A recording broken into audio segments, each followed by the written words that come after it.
Hey folks, how you doing? It's Jimmy Morrow here again down Dreadnought Forge. So it's about time to do another wee video. Say hello. It's a cold enough January night here down at the workshop, so you probably see my breath steaming there. Wrapped up well warm, got a new hat, doing the job. Hope everyone's getting on well. Hope the new year's going well for you.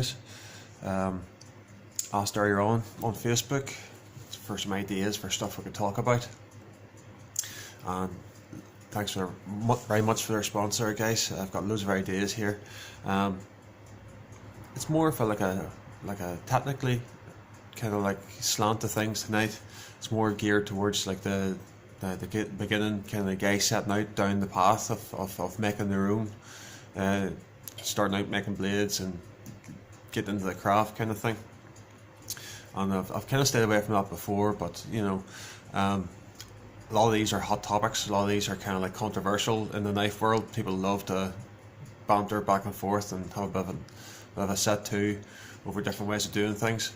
But I think, do you know what? Here's what I did. Here's the way I do it.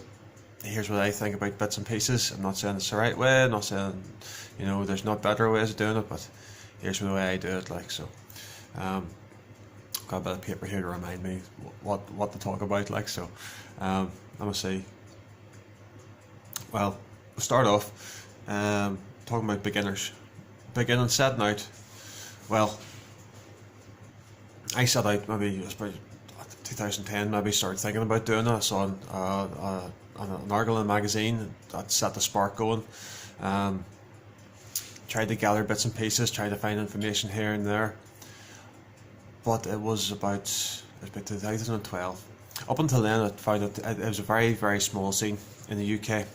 There wasn't very many people doing it. It wasn't not like today. There's not like readily accessible information out there. Not as many people are prominently doing it, so it was hard to glean bits and pieces. Relying mostly on books, the odd YouTube video, bits and pieces, and just getting information wherever you could. I'm sure it was a lot better than it was back in the day, but it's still few and far between. Now back then, I couldn't find anybody who's doing it locally. So I saw that there was a guy called Owen Bush.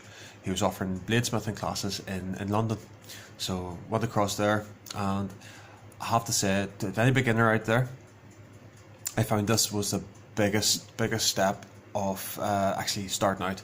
Is actually seeing someone else's workshop, the tools that they actually used, the way they had this, like their setups, you know, that arranged, and what tools were useful to them, which ones that I thought were commonly used by lots of people, but actually there's another way of doing it, maybe easier to access these tools, bits and pieces kind of thing. So that was a big thing, actually getting the fire going. In that case, Owen showed us with like a gas forge, hammers and anvil, and you know, Owen was he'd been doing it 15-20 years at that point, so it was a real gold mine. It was a whole weekend just bladesmithing, just hammering the steel out, you know, judging, learning about temperatures, learning about the temperature of the steel, trying to judge it by the colours of the steel in the gas forge, and when to strike it, when not to strike it, how to get the shapes, how to move the steel. As well as that, actually seeing something, if you're not familiar with the blacksmithing or the bladesmithing process,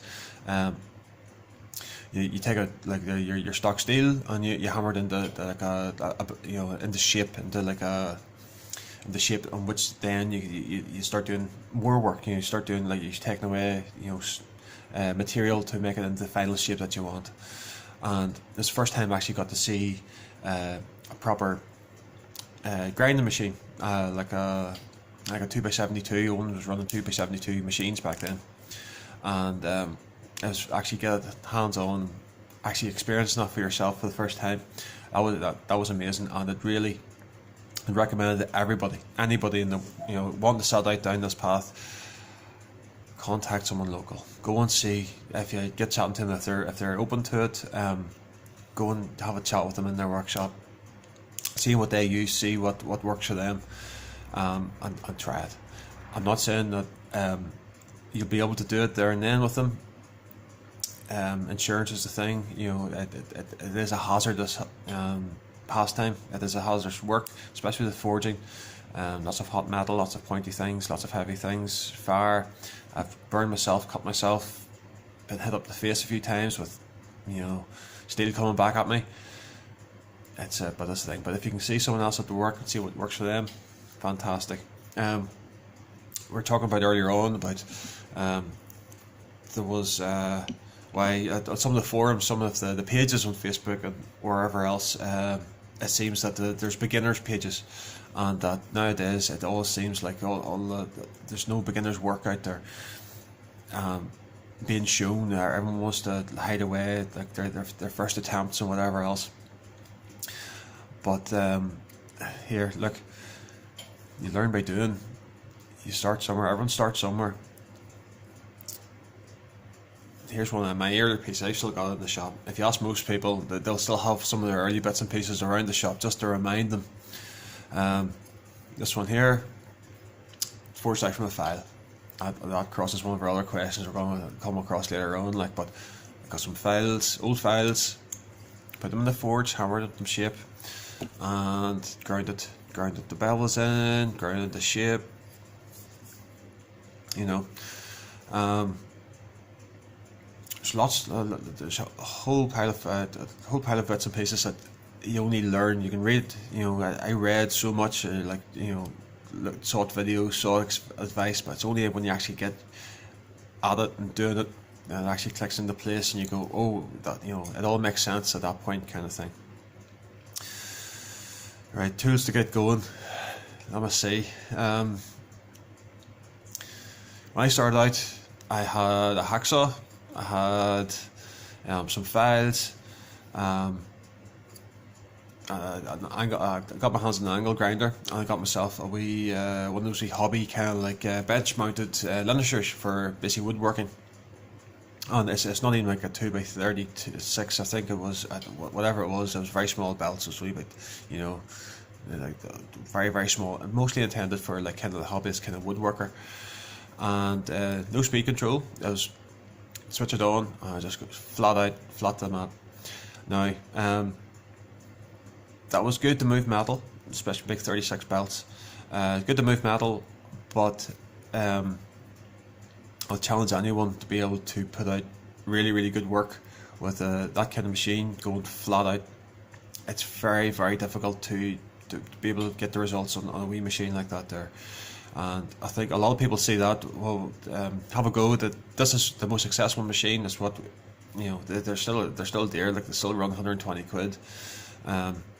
Start with one of those and you have a go with it, and all of a sudden you go, oh my goodness, what's going on here? It's really hard to keep the metal still. It heats up, it gets hot, and I'll challenge anyone to be able to match what they have in their mind's eye when they set out with a machine like that. It's very, very difficult, but you persevere, it's your first steps kind of things, baby steps. When I saw one setup, I saw what the 2x72 looked like. Right, okay, this is a different beast altogether. Biggest part of it I found was being able to control the speed and being able to turn the speed of the belt up and down, have it run fast, take off a lot of material at a time.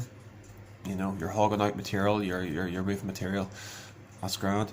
But when you're doing the fine work, say the bevels, you need to turn it down slow.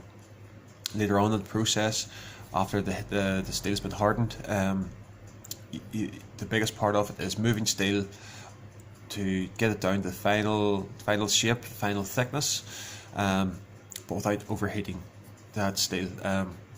You spend a lot of effort, a lot of time trying to get the steel the hardest possible, then tempered back to where you want it to give it optimum performance as you can. And you do not want to ruin the temper, the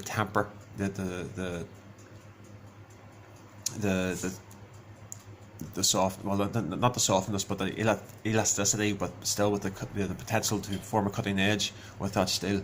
Now, overheating that steel will ruin the temper. It's all about temperature control. The temperature is the heat is a tool in itself. So being able to turn that machine down, down the speed of the belt, it's vital as far as I'm concerned. So that's a big thing. I was able to get myself a machine at the time. I got from America. I couldn't find anyone in the UK on this side of the world making the machines. I'm sure that's changed now. There's loads of makers over here, and in Europe, making them for ourselves. But at that time, I had to send off to America. I got myself, I got in contact with a guy called Norman Coote, and he was making a Coote grinder. It's a very simple machine, 2-wheel machine, and basically I sat on that. It cost almost as much to ship it as it did to buy it in the first place. A big part of it was I was able, when I got it set up, got mounted, you can just see it over my shoulder there, got mounted. Big part of it is that flat platen, nice and flat. It's a ceramic platen, but that flat surface with the square edges, it makes such a difference. It makes such a massive difference. But I would say if you can get a machine that you can control the speed of that belt, yeah, it's a different beast altogether. It'll allow you to put out better work when you get used to it, when you get accustomed to working with it. I digress. A good way of starting is not everyone has that money there and then to be able to get that grinder machine. I saw one of these. I built this ages ago. I saw a video on YouTube from Golf Custom Knives, and it's a filing jig. It's basically a wooden base with a pin up the front and a file. You can set the angle that the file will work at by adjusting this pin up at the front. Fantastic, really good, and enough to get you going, enough to get you moving. If you have a design in your head, the only thing stopping you is just actually doing it. You have to just to do it. Do it again and again and again and again. You get better. It gets better every time, and you get a feel for it. Other tools, like you know, there's amazing work being put out by guys, and when you actually see what they're set up, you see what they're using to make this stuff, it would shock you. It shocked me. A friend of mine up in Bangor, he uses he's got just an angle grinder with a flap disc on the front, and see the stuff he can put out with it. It's crazy. It's fantastic. It blows me away. But he's got that kind of eye. He's got the eye for detail, eye for shape, eye for the contours. Brilliant. Don't let a lack of tools stop you doing this. You get the basics, you get going. It's just do it again and again and again. Other wee bits and pieces. Safety, of course. If you have any of the power tools going, you're going to be making dust. You're going to be making lots and lots of dust, and that dust will do you major harm. Respirator, just a simple filter mask, just to keep those dust particles out of your respiratory system. Okay, your lungs cannot get rid of that. Once it gets in there, there's no way it can get out again. So you need to stop that getting in there in the first place. So one of these, a bit pricey, maybe 20-30 quid off Amazon. Get something that's well worth it. Eye protection, goes right saying. You only got one set of eyes, one go at them, and yeah, you won't look after them. I've got a full face protector there when I'm cutting. Yeah, well worth it, just in case something goes awry. You need to protect yourself. Other bits and pieces. Let me see, files. You kind of look at these, everybody kind of looks at the big fancy machines starting off, kind of go, oh wow, fantastic. No, a lot of times it comes back to, first cut, second cut files, flat bastard files, round files. I've got wee triangular files, my favourite one, just for wee small jobs. Chainsaw file, 4mm chainsaw file. Yeah, again and again, I reach for them kind of thing, just for, adjusting wee shapes here and there. These are important skills to get going. If you look at Niels Vandenberg, you see the work he's doing with his daggers. Most intricate, amazing work, amazing shapes that he's coming out with. and a lot of times he's using hand files. Like, he's a very gifted, very experienced bladesmith. Him and Stuart Smith down there in South Africa, they're doing fantastic videos, passing on their knowledge, and I'm just amazed every time I watch them. It's fantastic. But you see Niels, when he's doing one of his like daggers, he files in the bevels, he files in the details with just by hand, just with a clamp to clamp the work down, and then just hours spent just with by hand, by eye, by feel. Yeah, you're not limited by the tools you have. You're limited by your wish to get going, your wish to start making something. If you've got a design in your head, just get it out. Lots of grinders out there. I'm very lucky I got a 2x72. It was the most prevalent one in America. 2-inch belt, 72 inches long in a band, and I can control the speed it goes. There's other size belts out there. Those hobbyist belts, it's just how much room do you have, all the rest. But it does make a big difference. A lot of times, these machines, it takes you a while to get onto them. It takes you a while to get used to them, to learn how to use them correctly. They mostly make things more efficient. You can do the same job in a less time using one of these machines. You can do the same job with the hand tools. There's lots of videos out there, guys using just hand tools, basic hand tools, to make fantastic work. The machines will make it quicker. They'll make it easier for you to make these results consistently. But it's not the only way. I'm seeing another question. Carl was asking about forging. Everyman tools for forging. If you check out some YouTube videos of the guys making cookies up in Nepal and see what tools they have. Like these guys are making like brilliant cookies, like big leaf shape kind of things that their tools are used every day in their villages by Gurkhas, by for forever. These guys are using like kind of like a sledgehammer head set on a stump with the two guys with hammers to hammer it out and to hammer the steel out into different shape. They're using lorry springs as a steel. They're using buffing wheels with just a guy with a crank and he's winding this crank and this driving this buffer wheel while one of the other craftsmen they're polishing on this thing. It puts you to actually shame. It puts me to shame every time I see them with what these guys can do. But need something. Starting out forging, the big thing is the fire. Getting something that you can get the steel up the right temperature, up the forging temperature. A hammer, a 3-pound hammer, 2-pound hammer, something that'll move the metal, but something you can use professionally without damaging yourself. It's so easy to get by hammering really wheel at it. I've seen guys wheel at this thing, attacking the steel on the anvil. But you'll not last long doing that. Again, find someone who has been doing that a long time and see what way they do it. Get some lessons, get them to teach you how to do it, because you'll save yourself so much energy, you'll save yourself injury. Yeah, Carl, come on up, buddy, and I'll show you what I do. Come up to Money Pennies. It's the guys down there, they're fantastic smiths. They'll show you the proper way of forging. Yeah, let me see. Andy was talking about recycled steels. I kind of touched upon it there with the guys making the cookies. And again, everybody, this is a hot button topic, so it is. This causes more rows online than anything else.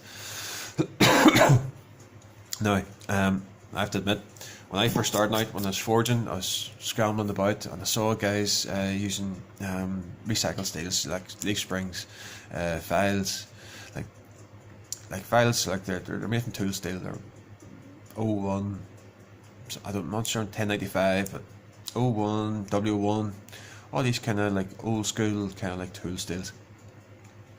And I started out using this accessible source of steel that we had. At that time, I thought, right, there's nothing wrong with this at all. Like this is great. This is a useful skill kind of thing, and to be able to recycle a steel, or upcycle like an old tool that's worn out files. What else are you going to do with it? Yeah, there's nothing wrong with it. This one here, this one's an old file. I think it's an old Nicholson file. But we're guessing at what kind of steel it is. We're kind of like hoping that it's a simple carbon steel. For that becomes an issue when when it comes to time to heat treat. The different steels they're treated different ways, and to maximise the performance when we're getting to that stage. I found when I was forging out, I was still learning how to forge, learning how to move the steel, what temperatures are required, and all the rest. And I was getting to a stage where I was getting completed blade blanks forged out, taking them up to the grinder and kind of like moving them, going through the heat treat process and moving through to getting them down to the final thickness at the edge.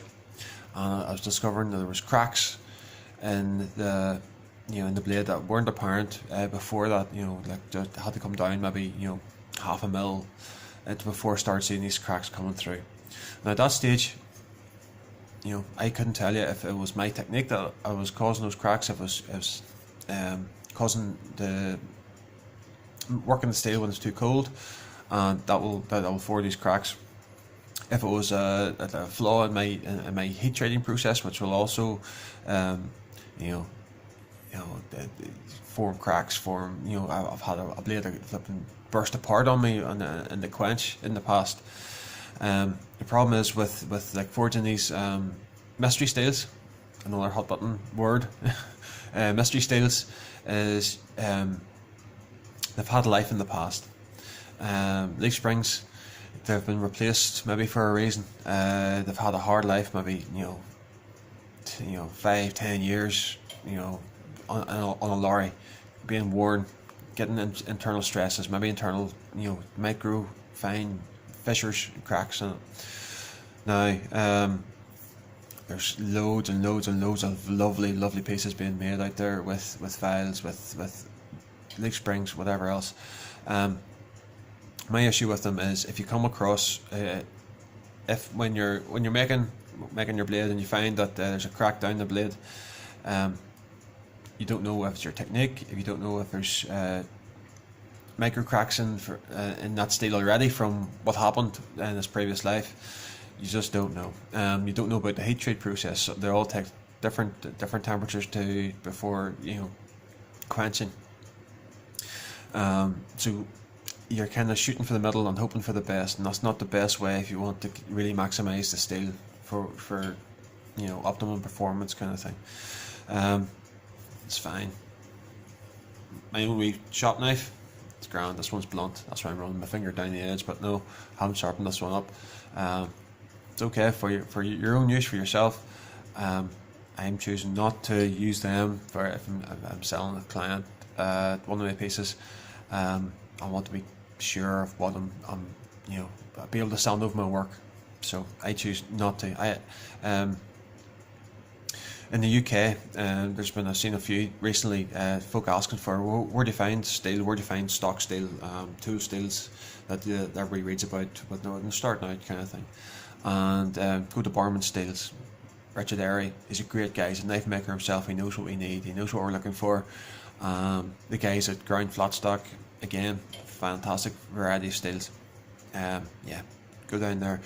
Steel itself, in modern times at the moment, the cost of steel is not the inhibiting factor in the cost of what we do. It's all the consumables. It's the belts. The belts will cost you so much more than the billet of steel. At your time, it's all the other wee bits and pieces that nobody really thinks about, but they'll cost all mount up. The steel itself, you can pick up some 1095, you can pick up some 01. These are not the most expensive parts of our process.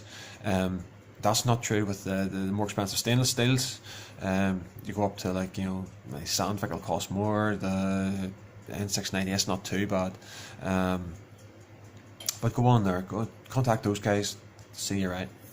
But my way of doing it, the way I like to work is I like to know what I'm working with. I like to know the proper way of heat treating. But that's just my choice. Like I say, I'm not saying I haven't done it in the past. Love working with leaf springs. That stuff is tough. That stuff is tough. 5160, 52-100 for burn cases. That stuff's hard to move. But again, it's all good practice. If you've got access to a whole pile of like recyclable steel, get forging, get practicing, get that muscle memory in, learn how much force it's needed to like move the steel. Again, I was lucky enough to find an anvil pretty locally. Guys make railroad anvils. You need a hard surface. You need like a steel, and an anvil is basically a big lump of metal that will basically you can it acts like another hammer, almost like you're striking on top. The force basically the anvil is kind of like acting on the steel from the other side as well, like if you can find an anvil, grand. If you can't, railroad track, real anvil, grand. But again, a lot of this is kind of like sourcing these things, finding what way to treat them, finding how to mount them. That takes all the time in this kind of thing. Somebody told me one time something like, start where you are, use what you have, do what you can. I keep ringing around my head all the time. I keep seeing around like other people's shops kind of thing, and going, oh wow, fantastic. Talking earlier on about like a wish list for tools, and especially I see some of the videos of the guys in America, and like they've got mills and like surface grinders and stuff, and my heart just skips a beat, kind of go, oh wow, imagine having that. Yeah, someday. Some of the, like we're talking to, like Ricky was bringing up, okay, what kind of things you can fabricate in your own shop to help you. I've got one here. This is my favourite. It's my really dodgy welding on it, but again, this made such a difference when I was starting out. It's a knife vise.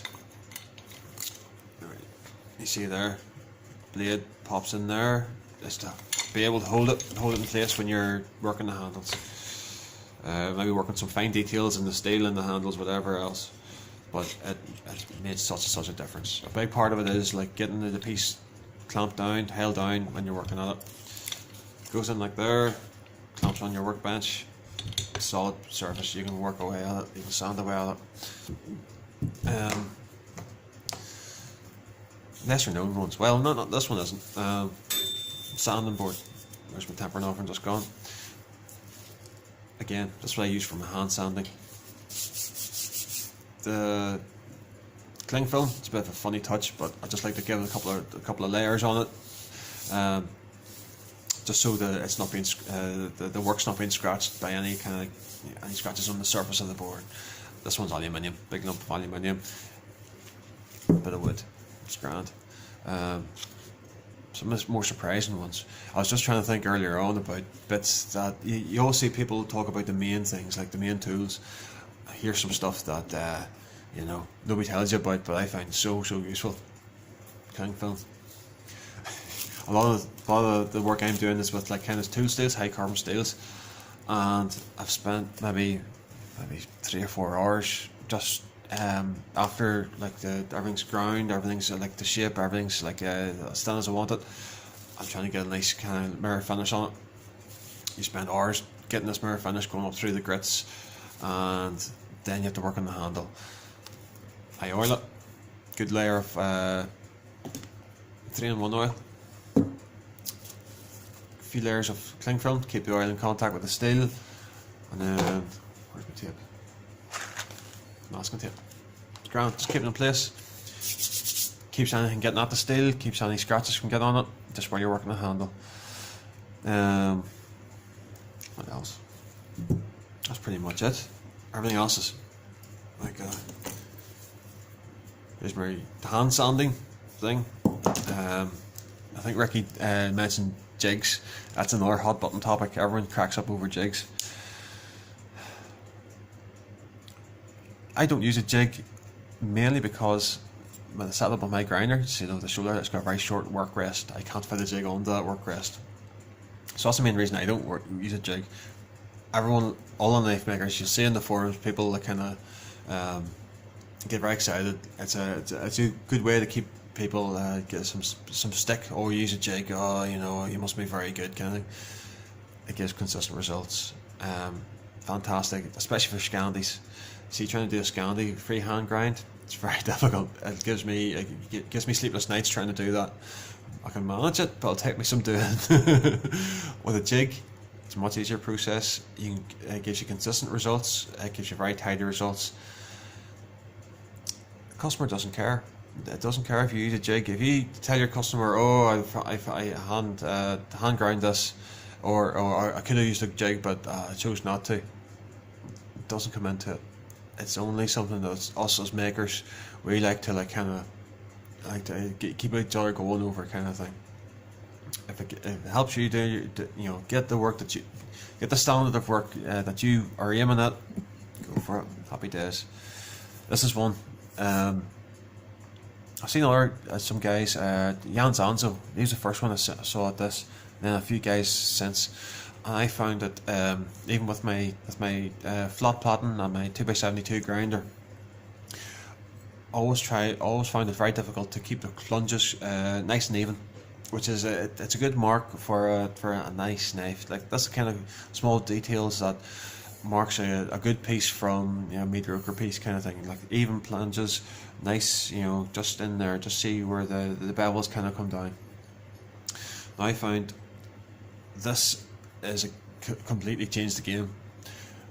It's just as a bit of a guide to stop. It's a consistent place for you to stop on the plotting when you're putting against your steel against the belt. Wee simple tool, but just completely really changed the game. Really helps you get the results that you want. This wee one, I love this wee one because it's made by Ozo Tools. Again, not far from here. Check them out. Ozo Tools.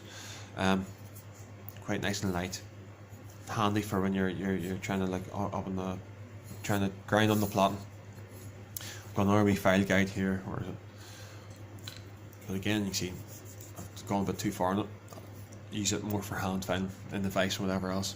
For beginners, vices you need a vise. I've got big main vise over here, smaller one over behind me on the bench, and this wee kind of wee small one. I quite like it because it's handy. You can clip it and bolt it on, bolt it off the bench, and just for wee fine work, right up close, when hand filing or whatever else. But that's pretty much it. That's pretty much. Oh, last wee one, a belt cleaner. I never knew about these until I think it was Davey told me about it over Brock Knives. And he pointed this out and goes, easy found on eBay, and it's basically rubber. Or basically a rubber that basically you hold against the belt, and it erases it. It's almost like a rubber you'd rub your pencil marks out with. It takes out the grit, it takes out the metal shavings, metal filings out of the belts, the grains of the belt, and exposes the cutting surface again to it, kind of thing. But it just helps so much. You can keep using the same belt. It just prolongs the life of the belt, stops heat building up as much. Really good, and they last for ages. Been using this one for the last year. Brilliant. Let me see. Wish list. This video's rambling on. My apologies again. This video's landing on like wish list for tools. I want a bandsaw. I want a metal cutting bandsaw. Just to make life easier, just to make it quicker. I'd love a surface grinder. In the future, I want to make some folders, and yeah, you need everything very flat. Another thing that another wee tool, or another wee thing that isn't quite obvious to the beginner knife maker: a granite plate. Nice flat, even surface, and I found it in the kitchen department in a supermarket. Just a granite plate, just a dead flat surface. I use it for scribing centre lines for blades. Use it for sanding. I use the flat side, the other side for sanding. You know, attach a sheet of sandpaper to it, and then rub the piece on top just to give that kind of like dead flat surface, somewhere to try and flatten out everything to the same degree. Oh yes, Daniel asked me about what knives I carry.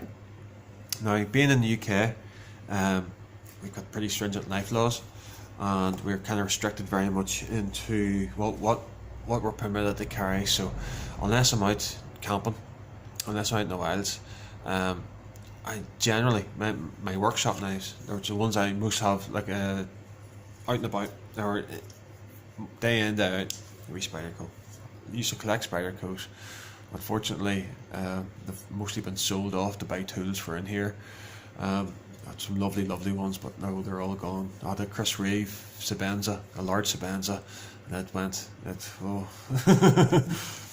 still got this one. Traded for it a wee while ago. PM2, love it, absolutely love it, fantastic. I'm a Sebenza guy, or like a Spyderco guy. Sebenza's nice, but it's too nice. I didn't want to use it, so Spyderco floats my boat. My wee neck knife, I got in my pocket slip, like, so I found it nice. It was one of the first ones I made, so it's kind of stuck around. So I use it as a wee shop knife, and just handy. Brought camping, just for these small chores, fantastic. One of my first forge knives, kept around, 52-100, still got the forge marks on the way up here. It's a bit of a kind of trade knife kind of shape. It's one of my first ones, like, so I'll just keep it rolling. You see it, if I see it down kind of like bushcraft meets or anything else, you probably see that in my hip, like, so you're rocking around with a Bowie knife, like. But no, those are my two at the moment. Otherwise, our favourite, again, it's a wee bit long, so I keep it at home, or if I'm out in the wilds, but not around town or anything like that. That's a no. But I'm a fan of slip joints. Now this is like an old GPO cable knife I got from Robert Cutting, when I was over at the show last year, and he's just got a fantastic table just full of all these pieces. Oh my goodness, slip joints all over the place, like all these old tools. Now this is from J. Allen and Sons Sheffield, so it's a Sheffield made slip joint knife, a big tank of a knife, and it's got a date mark 1951. It's older than my dad. Fantastic, just aluminium handles. I think it's like cast aluminium, big heavy blade, lamb's foot. It's almost like a rope cutting knife. Now I ground this down. At the time it was over, I got to visit Stuart Mitchell's workshop in Sheffield, and Portland works in Sheffield, and I asked him, like, as another Sheffield maker, would you just put an edge in this kind of thing, and he obliged me. It's fantastic. Now since then I've kind of slimmed the blade down a bit more slicey, so that's one particular favourite of mine. When I'm out and about around town, Daniel, got another wee slip, the sunfish. I love the sunfish just because they're so unusual. Another rope knife, cutting rope, you know, an American pattern. Story is, like, the guys on the prairie, you know, like in the ranches, whatever else, if they had a rope, they had to cut there and then, set down on top, hit it with something, rope was gone. Same with like the whaler pattern, very similar, but it's a particular favourite of mine. A couple of wee Stockman, a couple of other wee slip joints that if I'm going out and about, have a Swiss Army knife and like one of these wee like slip joints, maybe like particularly like the Whittlers, like that kind of like warny shape on them. So hope that helps. Now a week or two ago, some really tragic news, some really terrible news. One of us lost his life. A knife maker in the UK lost his life in an accident in the workshop, I believe. Don't know the details. I'm not asking the details, but just as a tragic enough occurrence. Lee Bennett lost his life. Now Lee he's been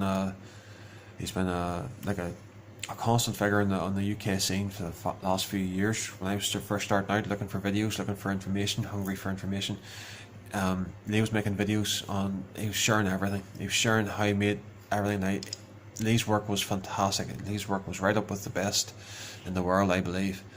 And at a time when, the knife scene wasn't as big as it is now, he was doing it, from his workshop at home. He went into folders, and these folders were fantastic. Now, I believe that in America, like a lot of very gifted folder makers, and I believe Lee's work was well up there with the best Americans. I've seen like the knife community come together, and the first time, in my experience, come together to try and raise a few pounds for the family at this really hard time. And I've been proud to see, these things, the community come together like that. It's been really, really good. It shows that we have a bit of a community and a bit of community spirit going here in the UK. Now, I can't claim to have known Lee very well. I spoke to him a couple of times in email, like newbie. I've sent off some emails to him, and he's very gracious, very helpful, really, really encouraging. Last year at the knife show, him and Sandy, I had like the table, and they were queued 3 or 4 deep at the table the whole day. Now I got up and I just got to say hello to Sandy, say hello to Lee, and that's the first time I met him. Very, very brief, but just he was a constant in the knife scene, and well known, well respected. As a really tragic news. Really, the heart goes out to the family. Now,